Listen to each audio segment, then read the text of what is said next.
Bonjour et bienvenue à Lumière de la Parole, alors une initiative des paroisses Notre-Dame-de-Foix et la Transfiguration du Seigneur, en collaboration avec la web télé ecdq.tv.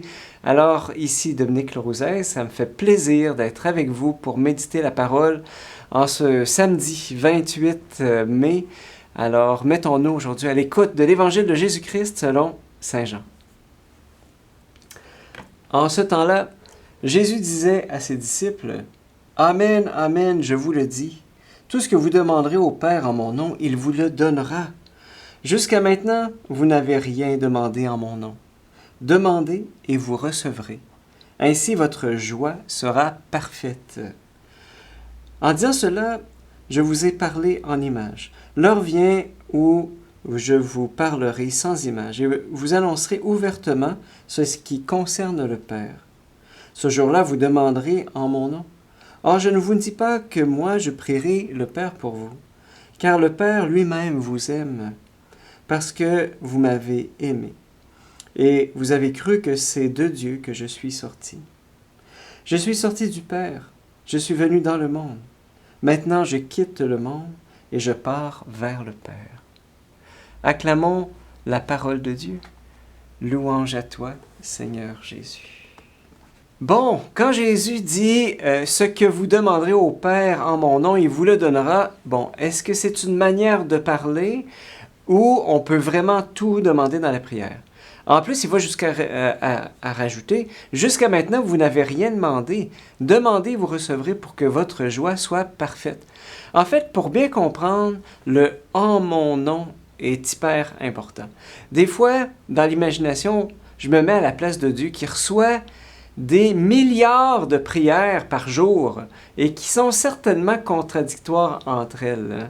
Toutes nos prières qui arrivent vers Dieu doivent avoir un caractère un peu chaotique. T'sais, vous imaginez deux grandes villes dans cette série éliminatoire de Coupe Stanley, deux villes qui demandent à Dieu que ce soit leur équipe qui gagne, t'sais. Ou bien toutes les personnes qui ont acheté un billet de loto puis qui demandent à Dieu: Seigneur, permets-moi de gagner le gros lot. En fait, le « en mon nom », demander « en mon nom » est extrêmement important. Ce qui est triste, c'est qu'il y en a qui remettent en cause l'existence de Dieu parce qu'il n'a pas répondu à mes prières. Seigneur, si tu ne m'exauces pas, alors pour moi, je vais décider que tu n'existes pas. C'est pourquoi je ne vais plus te parler, je vais te priver de ma présence pour toujours. Voilà.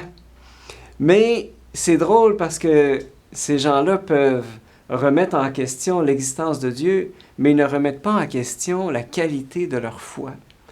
Or, c'est la foi qui est vraiment déterminante ici. Pourtant, Jésus l'a bien dit, Dieu ne fera-t-il pas justice à ses élus qui crient vers lui jour et nuit? Les fera-t-il attendre? Non, je vous le déclare, bien vite, il leur fera justice. Cependant, lorsque le Fils de l'homme reviendra, trouvera-t-il la foi sur la terre? Avons-nous vraiment la foi quand on prie? Et la foi, en fait, c'est ce lien de confiance nourri au quotidien dans le secret du cœur à cœur avec le Père. C'est ce lien-là. Et pour moi, le en mon nom, demander en mon nom, eh bien, il se situe là, dans la qualité de foi du Fils envers le Père.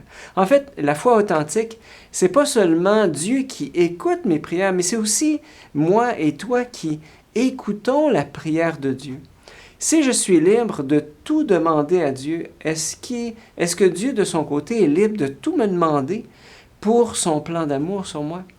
Est-ce que je suis assez libre pour que Dieu me demande tout ce qu'il veut? Voilà. C'est ça la disposition du Fils envers le Père. Le Père, Jésus était prêt à faire toute la volonté de Dieu sur lui. Alors, je dirais que Jésus pouvait demander tout ce qu'il voulait au Père et le Père l'exauçait. Et quelque part dans l'Évangile qu'on vient d'entendre aujourd'hui, Jésus veut partager sa place de fils, sa relation de fils avec nous. C'est extraordinaire. Cette liberté, eh bien, de tout demander et de tout accorder à Dieu, eh bien, ne peut se trouver que dans une profonde relation d'amour avec le Père. Jésus le dit bien, le Père lui-même vous aime. parce que vous m'avez aimé. C'est donc à l'intérieur de cette relation d'amour où, dans mon cœur, je ne veux rien refuser à Dieu, que je pourrai tout demander au Père au nom de Jésus. Nous ne devons pas avoir peur de ce que Dieu peut nous demander parce que il ne nous enlève rien, il nous donne tout, en fait. Et en lui, il peut nous mettre à l'épreuve notre foi.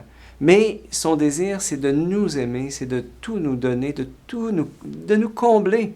Et lui qui a tout, en fait, qu'est-ce qu'on pourrait bien lui donner? En fait, rien de ce qu'il nous a déjà donné.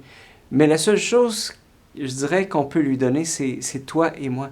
Parce que Dieu a soif de toi, il a soif de moi. Alors, je dirais qu'il a soif de notre présence et c'est comme ça qu'on peut exaucer le Père, en lui donnant ce que nous sommes. Voilà.